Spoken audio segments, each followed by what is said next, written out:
പ്രിയരെ, ഏവരിലും ദൈവത്തിൻ്റെ സമാധാനവും രക്ഷയും ഉണ്ടാകട്ടെ. ഒരധ്യയന വർഷത്തിൻ്റെ തുടക്കത്തിലാണ് നമ്മളുള്ളത്. അതോടൊപ്പം തന്നെ നമ്മുടെ കാമ്പസുകളിലും വിദ്യാലയങ്ങളിലും അതോടൊപ്പം സമൂഹങ്ങൾക്കിടയിലും നാൽക്കവലകളിലും ലഹരിക്കെതിരെയുള്ള ശക്തമായ ഗവൺമെൻറ്റിൻ്റെ നടപടിക്രമങ്ങളും നടന്നുകൊണ്ടിരിക്കുകയാണ്. നമുക്കറിയാം, അറിവ് വർദ്ധിച്ചുകൊണ്ടിരിക്കുന്ന കാലമാണ്. അറിവുകൾ വിൽക്കപ്പെടുകയും അറിവുകൾ വാങ്ങുകയും ചെയ്യുന്ന ഒരു കാലഘട്ടത്തിലാണ് നമ്മൾ ജീവിച്ചുകൊണ്ടിരിക്കുന്നത്. ഇത്തരമൊരു പശ്ചാത്തലത്തിൽ മറുഭാഗത്ത് മനുഷ്യരുടെ സംസ്കാരവും ജീവിത സാഹചര്യവും വെച്ച് നോക്കുമ്പോൾ ഒരു ഭാഗത്ത് സംസ്കാരത്തിന് ച്യുതി നേരിട്ടുകൊണ്ടിരിക്കുന്നു എന്ന് നമുക്ക് കാണാൻ സാധിക്കുന്ന, ലഹരിക്ക് അടിമപ്പെട്ടുകൊണ്ടിരിക്കുന്ന ഒട്ടനവധി വിദ്യാർത്ഥിനികൾ, ലഹരിക്ക് കീഴ്പ്പെടുത്തി പീഡനങ്ങളിൽ അത് സഹിച്ചുകൊണ്ടിരിക്കുന്ന ഒരുപാട് വിദ്യാർത്ഥിനികൾ, ഇതെല്ലാം നമുക്ക് ചുറ്റും നമ്മൾ കണ്ടുകൊണ്ടിരിക്കുകയാണ്. അതിൻ്റെ പേരിൽ നടക്കുന്ന കൊലപാതകങ്ങൾ വർദ്ധിച്ചു വന്നുകൊണ്ടിരിക്കുകയാണ്. കുടുംബ പ്രശ്നങ്ങൾ രൂക്ഷമായിക്കൊണ്ടിരിക്കുകയാണ്.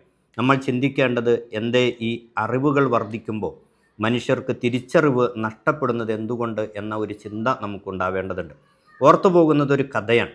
ഒരു ഗുരുവിന് 2 ശിഷ്യന്മാരുണ്ടായിരുന്നു. ആ ശിഷ്യന്മാരെ അവസാനം ഒന്ന് പരീക്ഷിക്കണം എന്ന് തീരുമാനിക്കുകയാണ്. ആ പരീക്ഷണ അടിസ്ഥാനത്തിൽ ഗുരു അവരോട് പറഞ്ഞത്, വളരെ ചെലവ് കുറഞ്ഞ് ഒഴിഞ്ഞു കിടക്കുന്ന 2 റൂമുകൾ നിറയ്ക്കണമെന്നാണ്. ഒരാൾ അവിടെ നിന്നും ഒക്കെ എവിടേക്കോ കിട്ടിയ പുല്ലുകളും ഉണക്കപ്പുല്ലുകളും മാലിന്യങ്ങളും കൊണ്ടുവന്ന് റൂമുകൾ നിറയ്ക്കുന്നുണ്ട്. മറ്റൊരാൾ ചെറിയ ഒരു മെഴുകുതിരി കത്തിച്ചു വയ്ക്കുന്നുണ്ട് റൂമിൽ. 2 പേരും യഥാർത്ഥത്തിൽ ആ ഒഴിഞ്ഞു കിടക്കുന്ന റൂമുകൾ നിറച്ചവരാണ്. ഗുരു വന്ന് നോക്കുമ്പോൾ ഒരു റൂമിൽ മാലിന്യങ്ങൾ നിറഞ്ഞ അസഹനീയമായ വാസന ഉണ്ടാവുന്നു. മറ്റൊരു റൂമിൽ പ്രകാശമാണ്. 2 നിറച്ചിട്ടുണ്ട്. പക്ഷേ ആ പ്രകാശം കൊണ്ട് റൂം നിറച്ച കുട്ടിയെ അഭിനന്ദിക്കുകയാണ്. ഇവിടെ ഗുരു അവരോട് പറയുന്നത്, ഇരുട്ട് എന്നത് ഒരു യാഥാർത്ഥ്യമായിരിക്കാം. എല്ലാ സ്ഥലത്തും ഇരുട്ടുകൾ നിറഞ്ഞിരിക്കാം. പക്ഷേ ഒരല്പം വെളിച്ചം കത്തിച്ചു വെക്കുന്നതോടുകൂടി ആ ഇരുട്ട് നമുക്ക് മാറ്റാൻ പറ്റും. അറിവ് ഒരു പ്രകാശമാണ്. മുഹമ്മദ് നബി ലോകത്തോട് വിളിച്ചു പറഞ്ഞത്, ജനങ്ങളോട് ഉത്ബോധിപ്പിച്ചത്, അറിവ് എന്നത് ഹൃദയത്തിൻ്റെ ഒരു വിളക്കാണ് എന്നാണ്. അറിവ് മുഖേന നമ്മുടെ ജീവിതത്തിൽ മാറ്റങ്ങൾ ഉണ്ടാവണം. മനുഷ്യ ബന്ധങ്ങൾ രൂപപ്പെട്ടു വരണം. മറ്റൊരു കഥ കൂടി പറഞ്ഞ് അവസാനിപ്പിക്കാം.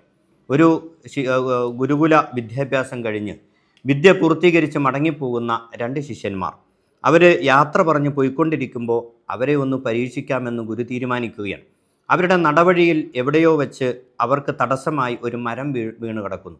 ആ മരം വീണ് കിടക്കുന്നിടത്ത് നിന്ന് സൈഡിലൂടെ എങ്ങനെയൊക്കെയോ കടന്ന് ഒരാൾ മുമ്പിലേക്ക് പോകുന്നു. മറ്റൊരാൾ അത് മാറ്റിയെടുക്കാനും ആ റോട്ടിൽ നിന്ന് മാറ്റാനുള്ള ശ്രമം നടത്തുകയാണ്. മുമ്പിൽ പോയ ആ വിദ്യാർത്ഥി പറഞ്ഞത്, എത്രയും പെട്ടെന്ന് വീട്ടിലെത്തണം നമുക്ക്, അതുകൊണ്ട് നീ ആ സൈഡിലൂടെ വരിക. അപ്പോൾ മറ്റ് വിദ്യാർത്ഥി, അതായത് അത് മാറ്റാൻ ശ്രമിക്കുന്ന വിദ്യാർത്ഥി പറഞ്ഞത്, ഇത് മാറ്റിയിട്ടാണ് ഞാൻ പോവുക. കാരണം നമുക്കൊരു പക്ഷേ കടന്നു പോകാം. ഇനിയും ഒരുപാട് ബുദ്ധിമുട്ടുകൾ അനുഭവിക്കുന്നവർ, നടക്കാൻ പറ്റാത്തവർ ഒക്കെ ഇതിലൂടെ കടന്നു വരാം. അവർക്ക് കൂടി കടക്കാൻ പറ്റുന്ന രൂപത്തിൽ ഇത് മാറ്റേണ്ടതുണ്ട് എന്നാണ്. യഥാർത്ഥത്തിൽ ആ ഗുരു അപ്പോൾ അവിടെ കടന്നു വരികയും കടന്നുപോയ ആ വിദ്യാർത്ഥിയെ തിരിച്ച് വിദ്യാലയത്തിലേക്ക് കൊണ്ടുപോവുകയും ചെയ്യുന്നു എന്നതാണ് ഒരു കഥ. കാരണം നിനക്ക് വിദ്യ പൂർത്തീകരിക്കപ്പെട്ടിട്ടില്ല.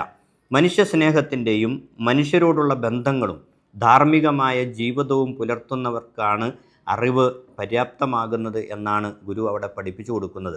ഈ കാലഘട്ടത്തിലെ ഇരുണ്ട കാലഘട്ടങ്ങളിലും നേരത്തെ പറഞ്ഞതുപോലെ ഹൃദയത്തിൽ ഒരു അറിവിൻ്റെ വിളക്ക് കത്തിച്ചു വെച്ച് അത് പ്രകാശമുള്ളതാക്കി മാറ്റുമ്പോൾ യഥാർത്ഥത്തിൽ നാം ഇന്ന് അഭിമുഖീകരിക്കുന്ന പ്രശ്നങ്ങളെ പരിഹരിക്കാൻ നമുക്ക് കഴിയും. അറിവ് ഒരു നെറിവായി മാറുകയും അറിവ് ഒരു തിരിച്ചറിവായി മാറുകയും ചെയ്യട്ടെ എന്ന് പ്രത്യാശിച്ചുകൊണ്ട് പ്രാർത്ഥിച്ചുകൊണ്ട് എല്ലാവർക്കും ഹൃദ്യമായ അഭിവാദ്യങ്ങൾ നേരുകയും ചെയ്യുകയാണ്.